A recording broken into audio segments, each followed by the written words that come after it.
सारू की जिंदगी में दशहरे का दिन किसी और ही रंग में रंगा हुआ था। पूरे शहर में रावण दहन की तैयारियां जोरों पर थीं। हर गली, हर मोहल्ला रोशनी और सजावट से जगमगा रहा था। लेकिन सारू के घर के भीतर एक अंधेरा धीरे धीरे फैल रहा था, जिसका कारण कोई और नहीं बल्कि अनिका थी, जिसने दशहरे के मौके को अपने सबसे बड़े मास्टर प्लान को अंजाम देने के लिए चुना था। एक ऐसा प्लान जिसमें वह सारू को हमेशा के लिए नीचा दिखाना चाहती थी और साथ ही अपने लिए वह जगह हासिल करना चाहती थी जो असल में सारू की थी। मंदिर की घंटियों की गूंज, भीड़ का शोर और घर में रिश्तेदारों की चहल पहल के बीच अनिका ने अपनी चाल इतनी चुपके से चली कि किसी को भी भनक तक न लगी। वह सबके सामने मासूम और भोली बनकर घूम रही थी, लेकिन उसके कमरे में छिपा हुआ सच किसी तूफान से कम नहीं था।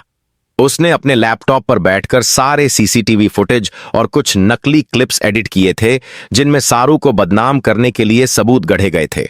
इन वीडियो में दिखाया गया था जैसे सारू ही सारी गड़बड़ियों की मास्टरमाइंड है।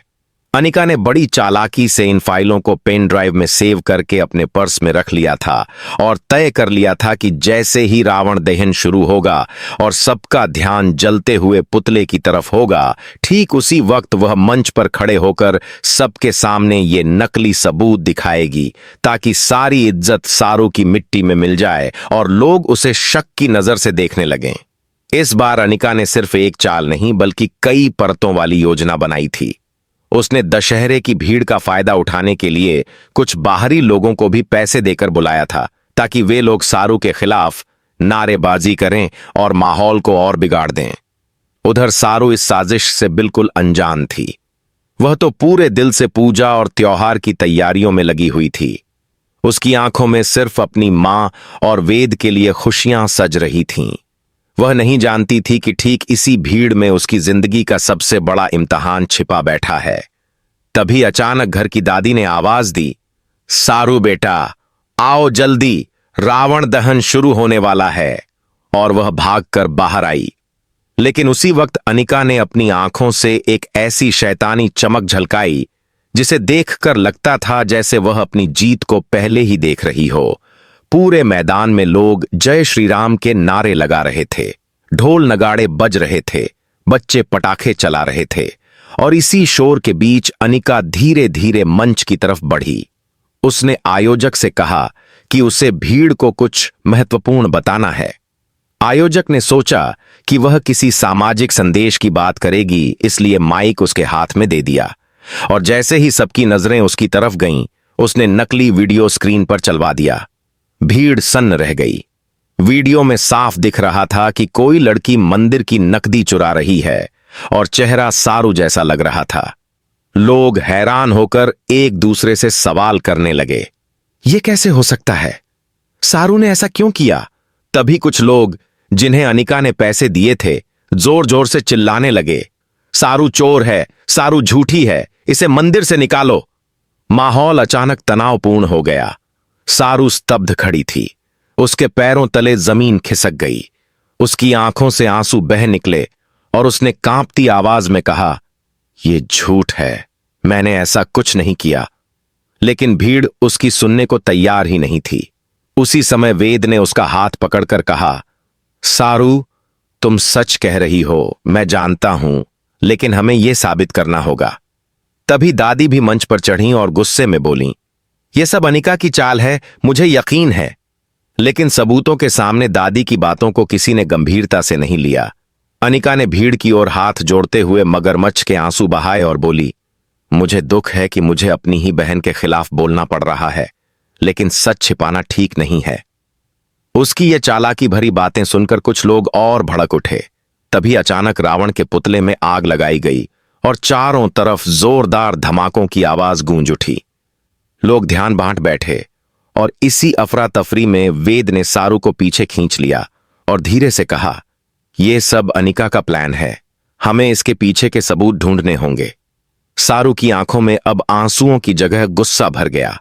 उसने मन ही मन कसम खा ली कि इस दशहरे पर सिर्फ रावण ही नहीं जलेगा, बल्कि अनिका के झूठ का भी दहन होगा। तभी दादी ने सारू के कान में कहा, बेटी, तू चुप मत बैठना, अनिका को बेनकाब करना ही इस त्योहार की असली जीत होगी। भीड़ में हलचल जारी थी। कुछ लोग सारू को मंच से उतारने की कोशिश कर रहे थे, लेकिन वेद और दादी ने उसे बचाया। दूसरी तरफ अनिका ने फोन पर किसी से फुसफुसाते हुए कहा, प्लान का दूसरा स्टेप शुरू करो।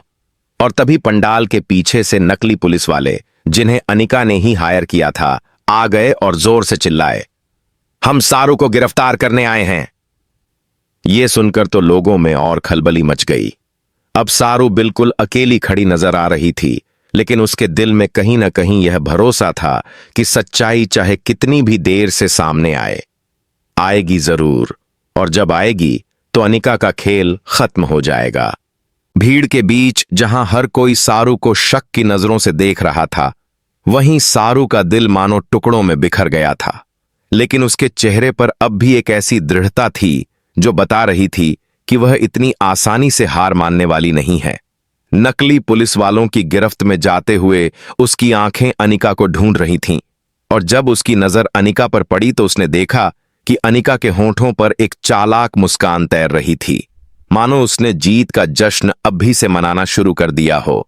लेकिन उस मुस्कान ने ही सारू के अंदर आग भड़का दी।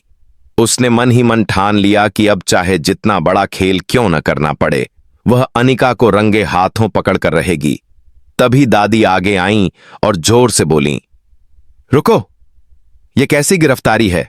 मैं इस मंदिर की ट्रस्टी हूं। बिना सबूत के मेरी बहन को कोई हाथ भी नहीं लगा सकता। नकली पुलिस वाले थोड़ी देर के लिए झिझके, लेकिन फिर भीड़ को और भड़काने के लिए बोले, हमारे पास सबूत है, वीडियो क्लिप है जिसमें सारू चोरी करती दिख रही है। भीड़ फिर से शोर मचाने लगी। तभी वेद ने तेजी से आगे आकर कहा, तो फिर हमें वो क्लिप अभी दिखाइए। अगर इसमें सच्चाई है तो हम मान लेंगे, लेकिन अगर इसमें झूठ है तो मैं कसम खाता हूं इस पूरी साजिश को सबके सामने उजागर कर दूंगा। यह सुनते ही भीड़ थोड़ी शांत हो गई और सबकी नजरें स्क्रीन पर टिक गईं। अनिका को लगा कि अब तो सब कुछ उसके कंट्रोल में है। उसने इशारा किया और नकली पुलिस वाले वीडियो फिर से चलाने लगे। लेकिन तभी अचानक कुछ ऐसा हुआ जिसने खेल का पूरा पासा ही पलट दिया, क्योंकि स्क्रीन पर अचानक से दूसरी फुटेज चल गई, जिसमें साफ दिख रहा था कि अनिका ही एडिटिंग कर रही है। कैसे उसने सारू के चेहरे को किसी और वीडियो पर चिपकाया था और कैसे उसने ये नकली सबूत तैयार किए थे। भीड़ स्तब्ध रह गई। सब एक दूसरे का चेहरा देखने लगे। ये क्या हो रहा है? किसी ने कहा। अनिका के चेहरे से रंग उड़ गया, उसके होंठ सूख गए और उसके हाथ कांपने लगे। उसने तुरंत चीख कर कहा, यह झूठ है, किसी ने फुटेज बदल दिया है, असली वीडियो कुछ और था।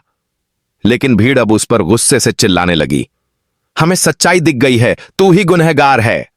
दादी ने गुस्से से कहा, अनिका, तूने हमारी इज्जत को मिट्टी में मिलाने की कोशिश की। अब सच सामने आ गया है, अब तेरे लिए इस घर में कोई जगह नहीं है। तभी वेद ने बताया कि उसने पहले ही शक होने पर एक टेक्नीशियन को कहा था कि सारी लाइव फुटेज का बैकअप रखे, और जैसे ही नकली वीडियो चलाया गया, टेक्नीशियन ने तुरंत असली वीडियो स्क्रीन पर डाल दी। यह सुनकर सबने वेद की समझदारी की तारीफ की और तालियां बजाईं। वहीं अनिका का चेहरा गुस्से और शर्म से लाल पड़ गया। उसने चीखते हुए कहा, तुम सबने मिलकर मुझे फंसाया है, मैं चुप नहीं बैठूंगी, तुम सबको इसका अंजाम भुगतना होगा। और वह भीड़ से भागने लगी। लेकिन तभी नकली पुलिस वाले, जिन्हें अब असली पुलिस ने पकड़ लिया था, चिल्ला उठे, हमसे सब अनिका ने करवाया था, उसी ने हमें पैसे दिए थे ताकि हम सारू को फंसा सकें। यह सुनकर भीड़ और भड़क गई। लोग चिल्लाने लगे, अनिका को सजा दो, अनिका को बाहर निकालो। इस अफरा तफरी के बीच असली पुलिस ने अनिका को पकड़ लिया और हथकड़ी डाल दी। उसकी सारी चालें, सारे नकाब उसी भीड़ के सामने उतर गए। अब वह मासूम बनने का नाटक भी नहीं कर सकती थी। उसकी आंखों में आंसू आ गए, लेकिन अब उसके आंसू भी किसी के दिल को नहीं पिघला पा रहे थे। तभी सारू ने भीड़ के सामने हाथ जोड़कर कहा, मुझे खुशी है कि सच सामने आ गया, लेकिन मैं किसी से बदला नहीं चाहती। मैं चाहती हूं कि हम सब मिलकर इस त्योहार को अच्छाई की जीत के तौर पर मनाएं।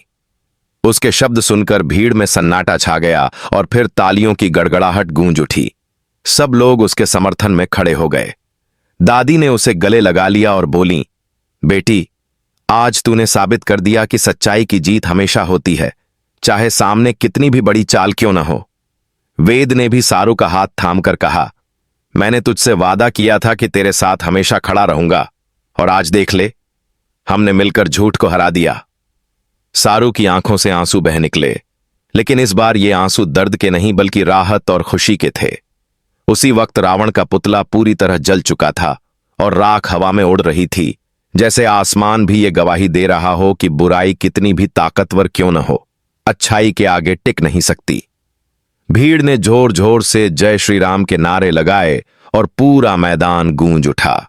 दूसरी तरफ अनिका पुलिस की गाड़ी में बैठते हुए दहाड़ रही थी। सारू, ये लड़ाई अभी खत्म नहीं हुई है, मैं वापस आऊंगी और उस दिन तुझे कहीं मुंह छुपाने की जगह नहीं मिलेगी।